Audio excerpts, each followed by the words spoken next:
All right. So first off, thank you everyone for coming. My name is Megan Morris. I recently started here at a course at University of Colorado, Denver, 6 months ago, actually.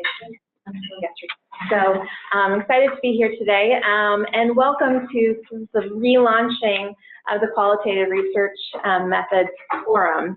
So some of you may or may not be aware of or participated in the forum before we had to take a hiatus because of kind of changing personnel. But we are up, back, and go. So the mission of QRMS is to engage interdisciplinary researchers, faculty, and interested community members in building knowledge and skills in qualitative research. So to achieve this mission, we are holding 4 presentations a year. One today, and then actually one in April, and then hopefully 2 in the fall. So our speaker for April will be Danielle Varda, and it will be April 20th at noon, also in this room. And again, here's the link to the survey. We have hard copies of the survey here. We really want to hear from you in terms of what topics you'd be interested in hearing, what days and times are best, and locations. So we've historically held QRMS presentations here, but we'd be open to holding them other places around. So again, we would love your feedback to hopefully make you better and better suited for you and your needs. So lastly, I just want to acknowledge the steering committee. There are 8 of us and a few members in the room. So thank you all for participating in the steering committee. So, all right, so that's kind of the business part of this presentation. And now we're going to launch into the actual content today. So today we're going to talk about online focus groups to video elicitation interviews. Qualitative methods for engaging participants with differing abilities. So my background is I'm actually a speech therapist clinically, and then I ended up going back and getting a PhD and pursuing research. So many of my participants, because I'm a speech therapist, I'm interested in engaging people with disabilities. So people with disabilities are typically a population that are not engaged in research. So when I first started my PhD program, I was looking around and I would see, researchers say, list their exclusion criteria, and in their exclusion criteria, they list having a disability. So I was very interested in engaging, in particular, people with speech and cognitive disabilities, and understanding their perspective. So that really what led me to qualitative methods. And I thought qualitative methods were a fantastic vehicle to really engage this underrepresented, unserved population to, again, understand their experiences. But then I also found that within qualitative methods, I needed to be a little creative, in particular with the data collection methods I used. So today I'll be talking about 3 different studies and really highlighting just the data collection processes I did. So again, we'll go through 3 studies. I am not going to go into the background for each of these studies or even the findings. I'd be more than happy to talk about that later. Loved our findings, but it really just going to focus on the methods. So, and the data collection method. So I will, feel free to ask me questions as we go. I'll make sure we have a little bit of time if there's any clarifying questions after each of these studies, and then we'll have a time at the end, because I would love to learn what all of you have experienced and if you've used any of these methods, and again, lessons you have. So, and I would put this out that, yes, I'm going to be talking about people with disabilities, and you think, wow, that's such a small population. Well, actually, it's between 19 and 20% of the U.S. population has a disability. So even if you're not studying people with disabilities per se, you're likely going to have someone along the way in your study who has a disability. And then I also think that these methods can be used for other populations. So, so again, I would challenge you, and I'd love to hear at the end if you think they would apply for the populations you're interested in engaging with. So, so the first study, the aim of the study was to understand the lived experiences of persons with significant speech disabilities in obtaining healthcare services. So who I engaged in this study were people who could not use verbal speech as a reliable means of communication. So many of them had verbal speech, but they were not able to communicate everything they wanted to using verbal speech. So what they would end up using are what's called alternative communication, augmentative and alternative communication, so computer-like devices to type out messages. So think Stephen Hawking. So imagine doing Stephen Hawking. So actually, for those who are on Zoom or on the phone, if you wouldn't mind muting, just thanks. The diagnoses of people who were recruited for this study were people with cerebral palsy, a laryngectomy, so removal of voice box due to oftentimes head and neck cancer, ALS, which many of you are familiar with. PLS is primary lateral sclerosis, which is a variation of ALS. It affects their speech first. It's usually a slower progression. So since all of them, so imagine, you know, doing an interview with someone who's typing out all their messages. Just typing, it just is a slower speech rate. So the first part of the study, I did in-person interviews. So one of the things I did was I actually sent out my interview guide to them prior to the interview. And the reason why I did this is because it takes so long for them to type out a message, it gave them a chance to start formulating responses. I mean, obviously, once we were in the interview, I would ask the question, they would kind of push the button and kind of give me their description of their experiences based off of that question, and then I could ask follow-up questions. But it decreased some of the burden on them, and especially if, you know, several had several pretty significant stories they wanted to tell, and it allowed them to take them time to kind of compose that, and so we could get through that during an interview. All of my interviews took place in people's homes. Not all, but the majority of my participants were also wheelchair users, and so it was very challenging for them to travel to me. My interviews didn't last more than an hour, and mostly that was because of fatigue. It took people a long time getting messages out, and again, people had different conditions, and it just was a lot more exhausting to type in a message to communicate, but also because of their disease process that also contributed to fatigue. Hired a lot of patience. So one guy, I calculated, it took him 5 minutes to say a 5-word sentence. So imagine, again, doing an interview with someone, it was slow going, and it's really challenging to have your face be really engaged for 5 minutes of silence. So that was, yes, acting. So, so the next stage of the study, I decided to do an online focus group. And I had two really main purposes for doing a focus group. Was I wanted to do member checking. So for those of you who are familiar with member checking, it's to present preliminary findings to the participants, really to establish credibility of your results.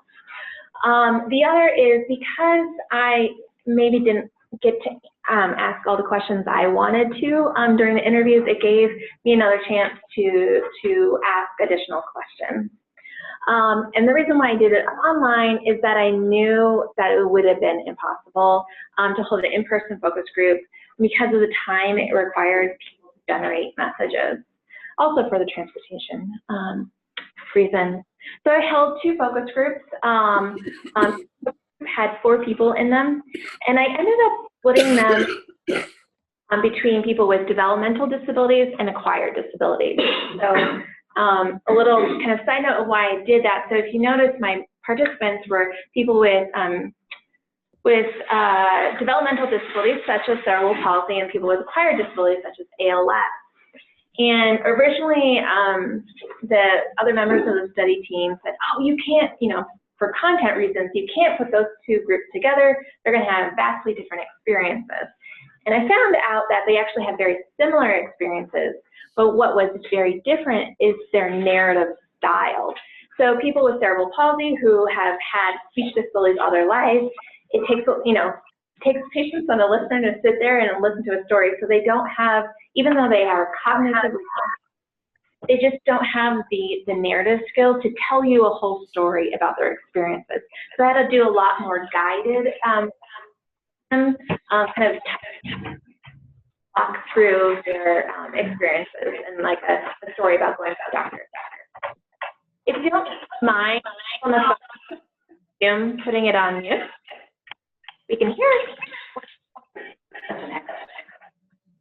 Yeah, okay, yeah, okay. So, and then those with acquired disabilities, even though they had similar, you know, speech disabilities, they had different, they had typical speech beforehand, so they had typical narrative styles. So anyways, I decided, because the narrative styles were so different, to put them in two different groups. I'm so sorry. I have to turn down the speaker, so okay. When you're ready for questions, let me know. Okay, sounds good. So we decided to do an asynchronous group, so that meant people could sign on when they wanted to. I was at the University of Washington when I did this, and their software that I used was Catalyst software, and Catalyst is like Blackboard. It's actually used for their courses, but we were able to get permission to use it, the discussion board feature of it for the study. What was actually important was that IRB had a blanket approval for the whole kind of Catalyst software package, so it was really easy to kind of go in and ask them for approval for us to use the discussion board feature. So did they chat then, or was it video too? It was just so it was like a discussion board, so they would just go on, kind of type out messages. It was like a chat room, right. But it was, yes, it was not at the same time, so there wasn't any video. Okay. Yeah. And the goal of this, again, was to have them comment, respond to preliminary findings, and then for me to ask additional questions. So we had it open for 3 weeks, the discussion board, with a new question every 3 to 5 days. We asked them to post at least 3 times during the 3 weeks. And this could have included responding to what someone else said, starting a new conversation, and we also had no length requirement. We reimbursed participation based on a graduated system for the number. So if they posted 2 times, they got $10. If they posted 3 or more times, they got $25. So some challenges we ran into. So the IRB, even though this was approved, they really stressed anonymity. Even though I was like, if we did a focus group, they could see each other's faces, they would know each other's names. But they're like, no, they need to be completely like anonymous to each other. So it took a little bit of effort to have people create usernames for the system that had nothing to do with their names. And then I didn't realize that a few people got really into it, and they would go into the system and fill out an entire profile and include pictures, and so they started putting pictures of themselves out there, and I was like, oh no, IRB. So that was, again, one challenge we ran into along the way. And so, like I said, I had 2 groups, and one, I say it flopped here, but it just failed. It was an absolute failure. And I really think that came down to, so like I said, we recruited 4 people to participate. They said agreed, yes, that's great. And then when it got time to do the focus group, only 2 really started responding, and we just don't think there was enough momentum to keep it going and just. But that said, our other group went splendidly. So here's some data from that first group. So we had 4 participants, and they participated for the entire 3 weeks. So I posed a total of 7 questions. We had a total number of 34 postings across those 7. Total number of words was 8,554, just to give you kind of an estimate of how much data we were able to generate. The average number of postings per person was 11, so they went far beyond that kind of 3 minimum that we asked. So the number of postings per question was a little over 7, so almost 5. So again, almost everyone participated in each post. Some participated or posted a few times. The average number of days per question was 6 days. So that was from the time we posted it to the last response. And the number of words per posting really ranged from 7 to, one guy had a lot to say, so 1,342 in just one message, but average was 250. Was this the group that has the acquired disability or the developmental? The acquired disability. This was the acquired disability group, yes. So other things, so we observed the greatest number of responses in the first 2 weeks, and really participation just kind of dropped that 3rd week. So I'd recommend, if you're going to do this, really focusing on 2 weeks. So the posts included responses to my questions, commenting on each other's. They did a great job of just independently commenting on each other's posts, and then asking questions of each other. So actually one participant started his own new post, and it was actually the post that received the most amount of comments. And it had really nothing to do with my study question per se. It was asking about kind of different methods that they use to communicate, so just kind of swapping stories about their experiences. So like I said, I asked 7 questions. The last question was actually having them comment on their experiences participating in an online focus group. And really all reported very positive experiences. They really enjoyed it. And they said that had it been in person, they would not have participated. And the main reasons was because it eliminated the time pressure to communicate that is in sort of an in-person, face-to-face experience. And then allowed them to sign on when it was convenient to them, or when they had fluctuating fatigue levels, and so sometimes they would be best in the morning and sometimes they'd be best at night. So it allowed them to kind of participate as their abilities were able to. And then some of them even talked about they would start a response and then get tired, and then they would kind of leave it, come back in an hour or 2, come back and finish the response. So allow that flexibility. And then finally, the need to travel. Traveling was a big deal for these people. They said that the focus group gave them something to look forward to each day. They really enjoyed like kind of signing in and seeing what other people had said. And they said it was a great experience just communicating with others who had similar experiences. At the end, they asked to keep in touch and they started their own sort of mini support group amongst themselves. And then actually several of them then became really involved in research afterwards and sought out other opportunities to be participants in other research projects. So this is a quote from a man with ALS who participated in this focus group. So he says, sometimes you chase something. Say, for example, the answer to a question. How does inability to communicate with doctors get overcome? And what you really discover is a different way to help that group, a different type of chat room format for them, a new tool for them as they battle a very hard thing. I could be wrong, but we may have participated in the future of palliative care. Not the whole thing, just a part, but maybe a big part of the non-equipment side, the human touch side.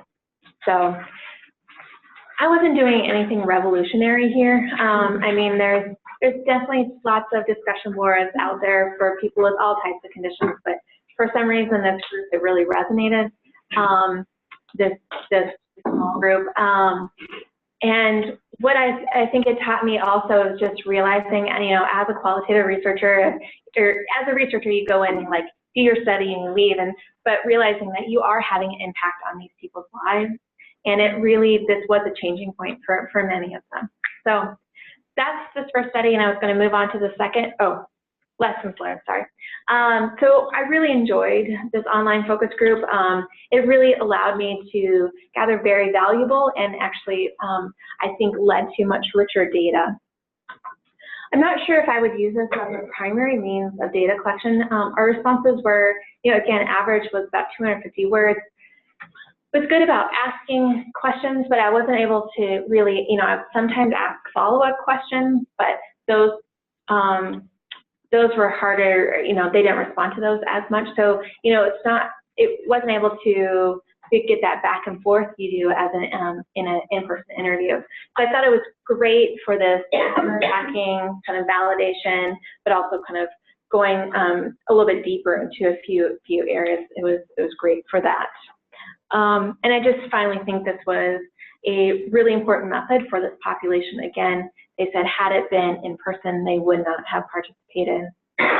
Then last lesson, again, because my first one failed miserably, I would, and I've done this, so I've used online focus groups in future studies, and definitely a much better response when you try to get that 6 to 8, so a minimum of 4, probably no more than 8. I found when you get up to 8, then people feel like there's not that kind of commitment to the other members of the group, and so they'll drop out because they're like, oh, other people are participating.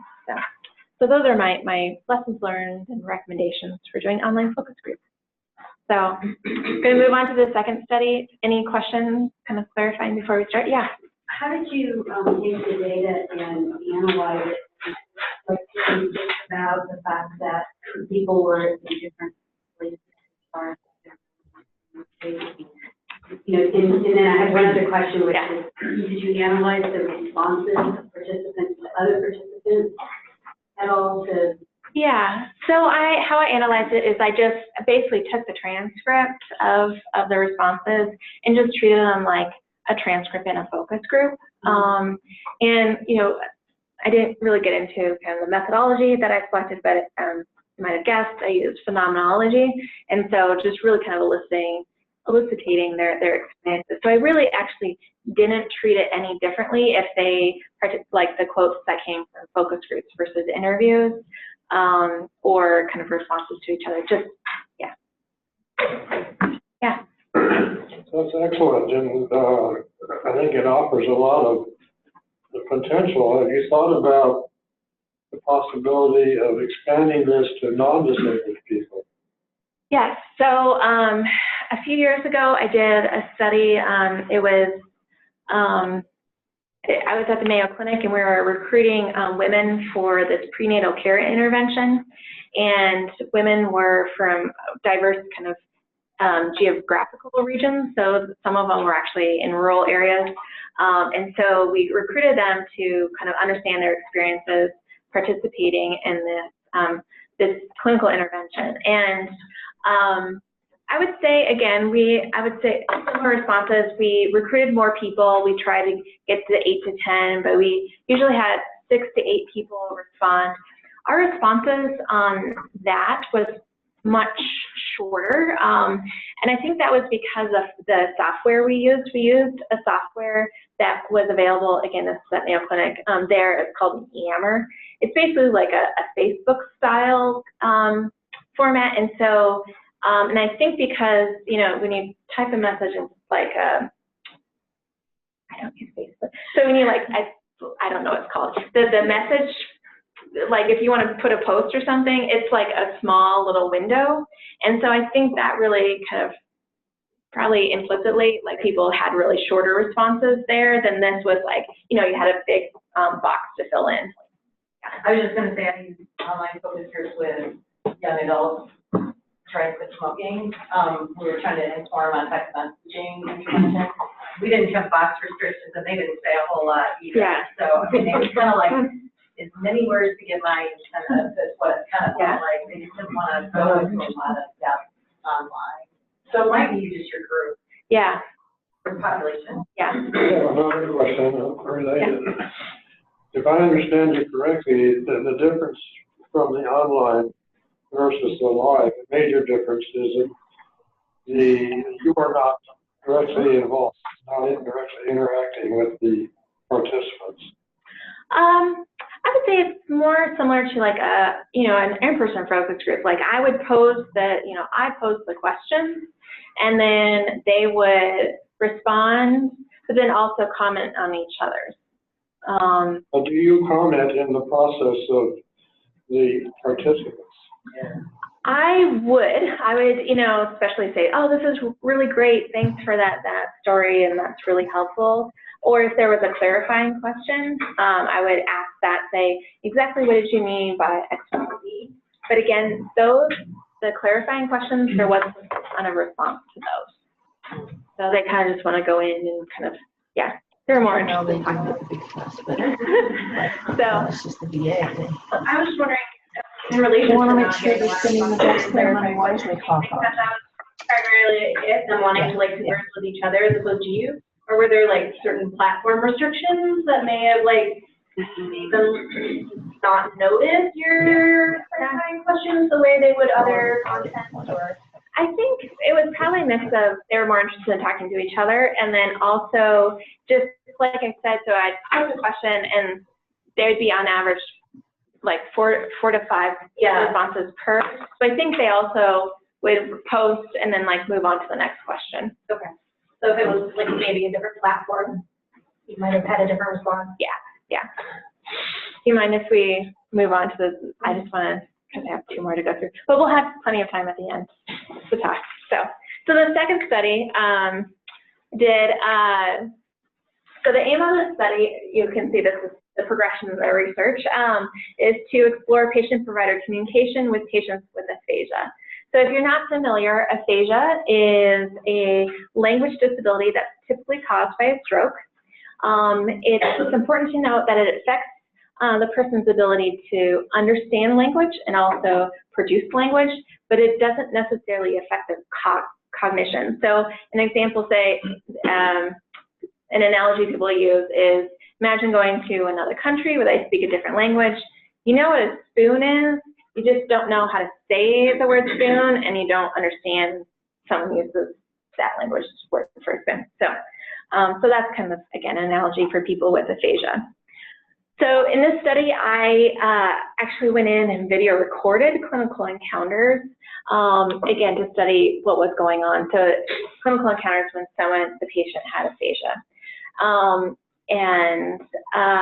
But I was also really interested in their response and their opinion of those appointments, more than I just didn't want it to be like my impression of what happened. I wanted to understand their impression of what happened during that clinical encounter. And I knew a traditional interview was not going to be effective because of their language disabilities. And so I looked into other methods, and I know, again, because I'm a speech therapist, I know that visual methods for elicitating language is really a valuable tool for this population. So I looked around and landed on what's called video elicitation interview. So video elicitation interview is really just simply watching the video recording with the participant and then having him or her comment on video.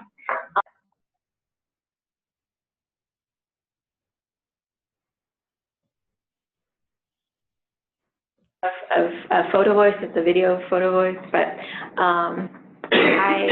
video. So there's multiple benefits to a video elicitation interview. It decreases recall bias because the video is right there in front of you. You're watching the behaviors.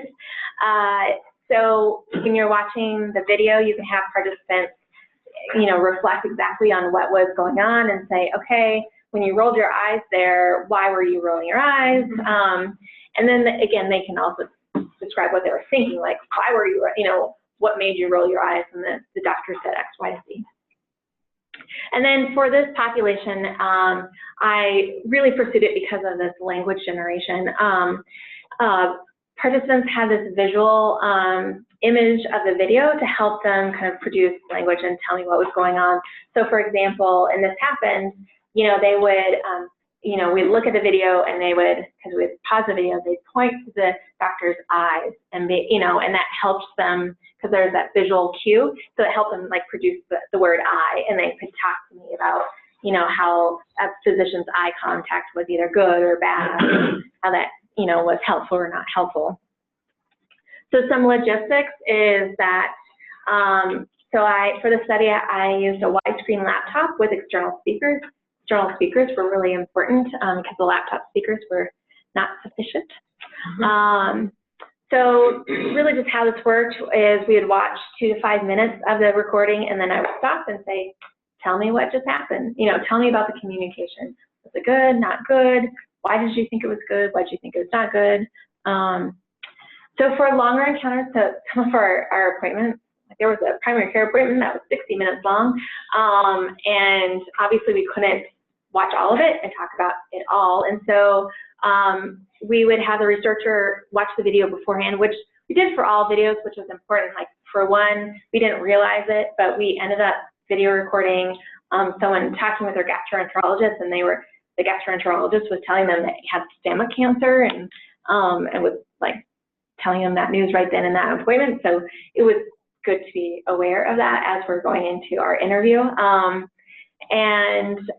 So yeah, we watch it beforehand, and then identify places in the video that we wanted to make sure we watched with the participants, and so we'd put down the timestamps. And so when we would sit down and watch the video with the participants, we would first start off saying, you know, are there any instances, you know, from your memory of the appointment that you want to make sure that we watch today? You know, at the start of the appointment, any, you know, decisions, or kind of the end of the appointment. So then we make sure that we watch those pieces.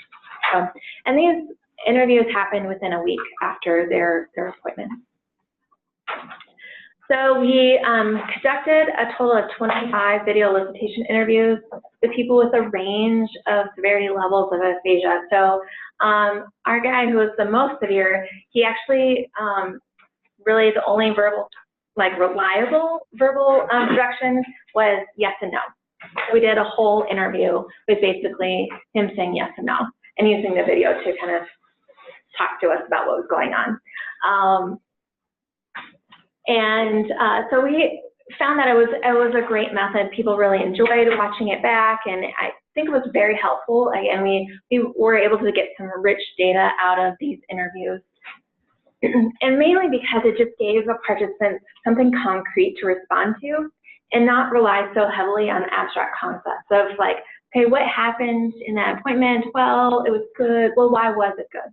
And we can actually look at and kind of break down kind of the behaviors and the actions that really led to what they thought was a good appointment. Some challenges that we had was that, just prepared, people are, we'd start the video, and then they'd always want to talk about what they were wearing and how they don't like themselves on video, how they need to lose pounds, how they don't like their voice. And so we just had to like get that out of the way. You know, people aren't necessarily used to watching themselves back and commenting on their behavior. So allow time for that, get that out of the way. And we also have the issue that sometimes their memory did not always align with the video. So an example of this was we would start off, there was a point, so we also engaged caregivers in this. And so there was a point interview, we're going to start the video, and the caregiver says to me, like, well, during that appointment, the patient said she would take XYZ medication, and she came home and she's not taking it. And I am so mad at her. So I'm so glad we're going to watch it so I can show her, like, you agreed to it, and actually got out her phone to videotape the video to have, like, evidence that the patient said, yes, I would take that medication. Well, I had watched the video beforehand, and the patient had never said it had. And so it was this little awkward moment as we're going through, and then halfway through, the caregiver's like, she really didn't. But it was the caregiver and the MD had decided that the patient would take this medication, and the patient had never agreed. But again, it was, so I had, you know, again, it was sort of outside our study, but it was this interesting again, talking about how what we do impacts our participants. You know, we're not going in and casually observing and stuff, you know, we're impacting their lives. So, so that's just, yeah, so now questions? Yeah. Very quick question though. Yeah. Was it difficult to recruit people for these videos, and how much did you pay them for the whole thing, just from practicality? Yes. It was very challenging, but I think there was, so, this kind of gets me to my third study, but I think what's challenging with like studying people with disabilities and per se is that healthcare organizations don't document who has a disability, who doesn't, so I wasn't able to like go to, so usually when you look at patient-provider communication and videotape, you go to the provider, you recruit the provider, and then the provider says, yes, I agree, and then you go out and recruit their patients when they come in that day. I was starting from recruiting the patients and then would recruit their providers. And that was a really hard, I went to 14 different stroke support groups recruiting, and it was just like, hard to put it on the participants. They had a lot going on, and it really took them taking the initiative of letting me know when they had an upcoming appointment, and then I would then contact the providers. For the providers, about a third said no. And the main reasons were, you know, we just switched our EMR, I have too much going on, I don't think my clinic would allow me to participate. But it was interesting that when we went back and looked at the physicians who said no, and again, we recruited people with different levels of different severity levels of aphasia, and the physicians who said no were those with the patients with more severe aphasia. So it's hard not to wonder if that was part of it. So paying the participants, I believe, paid them $25 to videotape their clinical encounter, and then $25 to participate in the interview. So, yeah. Any other questions about the video elicitation? Was there necessarily any extra burden because you videotaped the clinical interaction? No. Yeah. So what we would do is that I would just, myself or a research assistant, had a video camera, and we had a wide, it was really small, like a flip camera, and then it had a wide angle lens, and so I was able to get the whole room. So just when the patient was called back, and we would had the physician sign a consent form beforehand, so just go back, set up the video camera, turn it on, and then just be on for the appointment, and then once the provider, they were done, I would go back in, and then we did have super high tech, had a cloth napkin to cover the video if they didn't want any of it. Like someone had a rectal exam, and we didn't really necessarily videotape that, but so they just would put the napkin over it. But other than that, provider didn't have to do anything, the staff didn't have to do anything. So it was a lot of work. It was pretty exhausting, but it was fun. It was really rewarding. So, all right. So I'm going to get on to the third study, which is a little different. So, so this is actually kind of, again, building on so that kind of where my research has gone, and thinking about how do organizations document who has a disability, and so they can track quality of care, identify patients who require accommodation. So to start this research process, decided to do a series of focus groups to engage people with a range of different types of disabilities on recommended disability questions, so that for healthcare organizations use. So we recruited people with, like, you name it, that any and all disabilities, and we let them define. We just said we're recruiting people with disabilities and let them sort of self-identify if they had a disability or not, and what disability that was. So we had people with visual, hearing, motor, communication, mental health, acquired developmental disabilities, and everything in between. tempted to keep the focus groups fairly homogeneous, but just kind of with scheduling and whatnot, some of them ended up being pretty heterogeneous in terms of the types of disabilities people had within one group. So how I'm going to present this is I'm going to break it up with kind of the accommodations that I set up for people with different types of disabilities. So the first hearing disability, and this is probably our major accommodation, is that we had a CART interpreter. So CART stands for Communication Access Real-Time Translator. Does anyone familiar with CART people? Mm-hmm. Okay. So what a CART person does is they are kind of like a court reporter. They sit and they just type what's being said, and then it's automatically displayed, in this case, on a screen. And so again, this helps when we're in a focus group. If someone can't hear, they can just look up and kind of read what was being said. So it's real-time translation. And then the nice thing is that then actually the CART interpreter would provide the transcripts afterwards. So that's automatically transcribed. So I did this study, I was at the Mayo Clinic, and how I found the CART is that a lot of hospitals provide CART services, and so I just contacted their interpreters there, and they were able to connect with someone who she was like, this is a side business, and she was also a court reporter.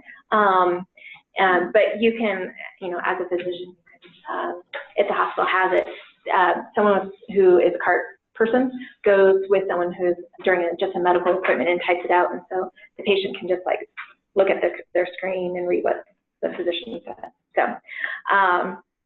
So again, it was primarily for people with hearing disabilities, but I think it was really beneficial for people with memory disabilities as well, in case they forgot what was said. Again, it's there on the screen. So participants really loved this. They really I thought it was great. There was like a few giggles. This was super conservative Mayo Clinic. Like someone said like damn or something, like some like mild swear word, and then the court reporter like typed everything, and they were like, oh my gosh. And so, but they really liked it, and then actually it just made it sort of the standard for any focus group we would do in the department. We'd use a CART. The cost was actually about equivalent to having it transcribed in our case. I don't know if that's going to hold up other places as well. In particular, I did follow-up studies where we use this, people were doing a cardiac study, and people with older participants really enjoyed this as well. So we always say, of course, in focus groups, please speak one at a time, no side conversations. It just becomes that much more important when people have hearing disabilities because of the extra noise. It makes it hard. And then, it actually was pretty easy to enforce with a CART person because, they knew the CART person could only type one person at a time. So obviously, try to have as quiet a room as possible. Again, we always try to have this, but it's just that much more important with this population. Make sure you are speaking in a clear voice. If you're someone who ends up speaking fast or mumbling, consider over-articulating, so moving your mouth more. That will help you kind of slow you down and kind of make you more clear, but also raise your volume. Use gestures when appropriate.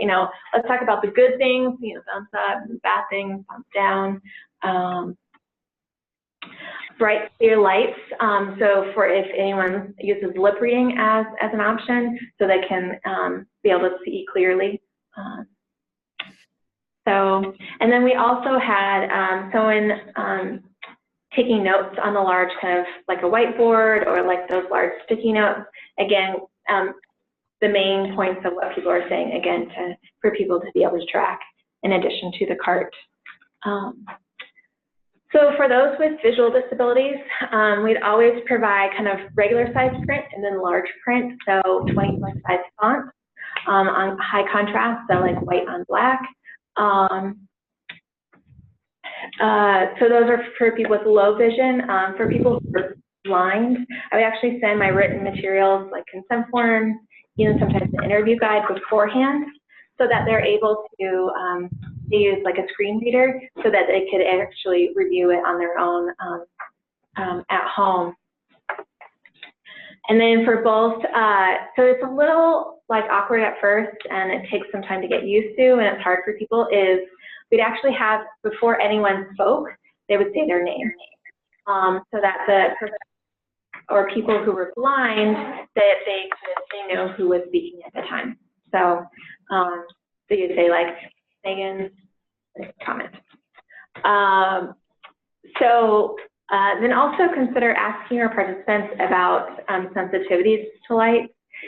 Actually ended up doing one focus group where half the participants had visual disabilities and fluorescent lights was really hard, so we did this focus group mostly in dark, which again, this is in complete contrast to people with hearing disabilities who need those bright lights. So again, thinking about what different populations need. For those with motor disabilities, so difficulty walking, lower limb, making sure obviously accessible location with as minimal walking as possible. You know, always making sure there's spots for people to roll up to. If they're in a wheelchair, being aware of where the accessible bathrooms are, which if you're not used to this, you might just assume that, you know, hey, everything's ADA compliant, all our bathrooms are accessible, but oftentimes they're not. And so making sure that you know if there is one accessible bathroom in the building, where that is, and how someone gets to it, etc. Upper limb disability, so we've had people who are unable to move their hands or move their hands very minimally. So we've had to be flexible with them signing consent forms. So sometimes they'll, you know, maybe if they can hold a pen, their signature is just an X. Sometimes I've had a lot of people, they'll get stamps made with their signature, and so you just have to ask them, and oftentimes you go in their bag and pull that out for them again. So just something to be aware of, to think about. And then also we had, so whenever I do one of these focus groups, we'd have 3 people, a moderator, someone taking notes, and then someone helping the participants.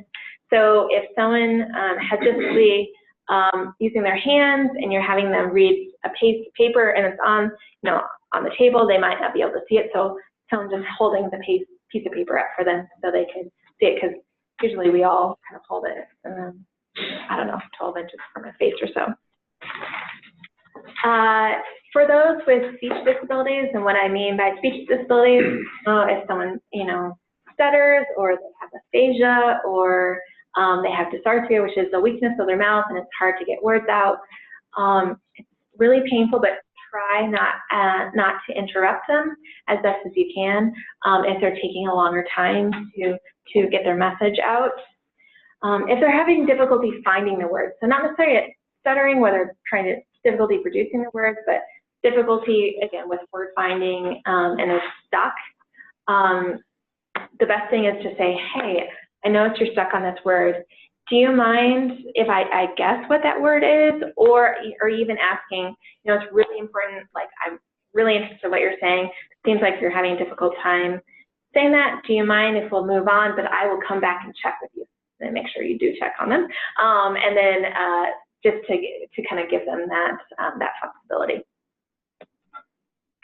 And if you can't understand, they said something, you can't understand what they said, ask them, then you'll say, I did hear you say, I didn't catch that last part, and then maybe ask them to expand. So just other considerations that we had to think about in doing focus groups, again, people with disabilities, is that we did consider, and we offered probably, we offered $50 for participation in focus group, which might be higher than some of you might typically offer a patient for a focus group. Really, we had our argument for this was that it often takes more time and effort and cost for transportation. And so again, for this study, we were doing this in the evenings in Rochester, Minnesota, and I learned that the buses stopped running at 6 o'clock, and so all of the participants had to take taxis home. And so being able to reimburse for that, or if you're recruiting, let's say, parents who have children with disabilities, realizing that if they're coming and participating in focus group, they're having to hire a babysitter, and they might have to hire a more expensive, someone with more experience, whatnot, because their child has a disability, special needs. One random thing, we ended up bringing lots of extra baggies. So we would always have like platters of like meat and cheese platter or veggie platters. So not universally, but many people with disabilities, and again, a lot of vulnerable populations that you all work with, have lower incomes, and we'd always have food left over. So we'd bring extra baggies, and give them to people to put extra food in so that they could bring home. And then also we had to consider the role of caregivers and paid aides. There are some people who do have 24-hour aides that go with them. So just consider their role. Are they participating? Do you need to recruit them? Just be aware, and maybe ask, depending on the topic, have them kind of leave the room, or obviously ask if that's okay. So again, just to be aware of and be prepared if a caregiver came. So lessons learned, we just had to be really, really flexible, and just kind of roll with whatever people needed. Ask if you don't know. Don't be afraid to ask. Say, hey, I just want to make sure that you can participate as best as possible. Let me know what you need.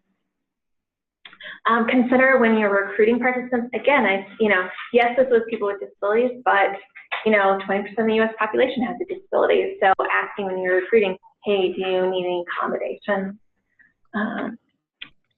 And more times than not, in my experience, again, this is a sort of neglected population. They are just thrilled that someone is taking the time and asking them their opinion.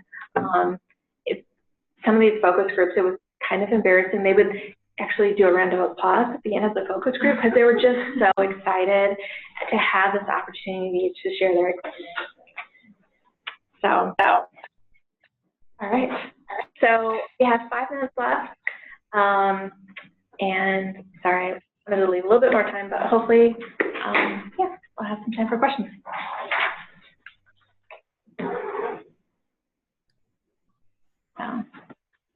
Yeah, sorry, you had a question beforehand. And I believe it was with study 1, but it was in regards to the online focus groups. So the question was, you noted that around week 3, participation kind of started to wane. I was curious, when you posted the questions, did you post them like all at once in week 1, or did you graduate sort of them across week 1, 2, and 3? And like, did that mean like if so, in week 3 they just kind of didn't respond at all, or did you have any thoughts around why it waned in terms of momentum? Yeah, so we posted one every 3 to 5 days, one question. So a question, and then it posed a question, and then depending on how much they were responding, we post another question on average 4 days later, and then we continued that. Okay, so there were questions in week 3, they just kind of didn't respond anymore? Yeah. Did not respond? Okay. Yeah. And building off that, did you send out, or was this built into the program, that a new question had been added? Yes. Yeah, they would get an email every time a new question was added or a new post was posted. Were there intermittent reminders if they hadn't responded to the last question? Well, a while ago, I don't think we needed that for the group that was successful. The group that wasn't successful, I did every few days because, again, there was a few responses, but not much, and so I was like, just a reminder, it's there, but they didn't respond. You mentioned that the community developed in that group. Do you have, do you still have a pulse on those folks and know if they're still in contact? Or? I don't. This was a while ago, and my guess is most have passed away. Okay. Yeah. So, if not all of them. So, because that was, so for that, I recruited more than those who were in the, so it was like 12 people I interviewed and only 8 for the focus group. That's because several had passed away from the time I did the interview. So, doing research with this. Did that end up being a part of the discussion? It was, no, it wasn't actually, yeah.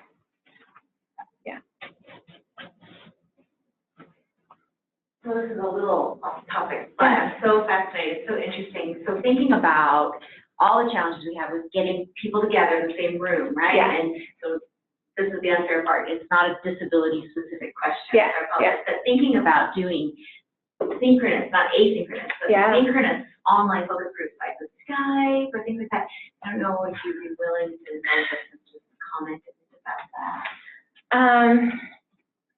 That might have been more, again, I think it depends on the population and the study. I would say, yeah. Do you see it as a potential that we could consider? Yeah. I would definitely say it is a potential. One of the challenges we had is it took people a little while to like get the software going. So I just imagine also having so like one person, I actually went to her home and set it up for her. So I just imagine too, if you're introducing a video to that, that's just kind of one more level of complexity that you would need to consider. But yeah, I think it has been successful using, yeah. And building on that, thank you. We're going to be doing a study on virtual focus groups. Has anybody got any experience that I can? No, but I'd love to hear what you find out. I think this group of children, they couldn't be Janet, who's a psychologist. Buchanan, and she's got, I believe, a virtual focus group with a pediatric transplant patient who are remote, looking at various facilitators to adherence medication. Great, thank you. Children, right? Yeah. This is a different topic, but the idea of a cart to me seems really like great because it's so efficient. Mm-hmm. Is it cost effective as well, or neutral, or? Yeah, so it was neutral for us, but I don't know. I haven't explored it here, so I'm not quite sure if it would be here. But it was. So she would not immediately give us the transcript. She would give us the transcript like a few days later because she would like clean it up. But yeah, it was like within a few days we had the transcript. And does that person need specific, like certification or how, I'm not sure, actually. I'm not sure. But they. The court recording, it's not a regular keyboard, they're not like a little, Yeah, exactly. She had set up her little like thing and like strange little keyboard and type away. But and she would ask about, and so it would also, so she'd be typing. It would also have the keyboard it was actually audio recording it as well. So she would also double check herself.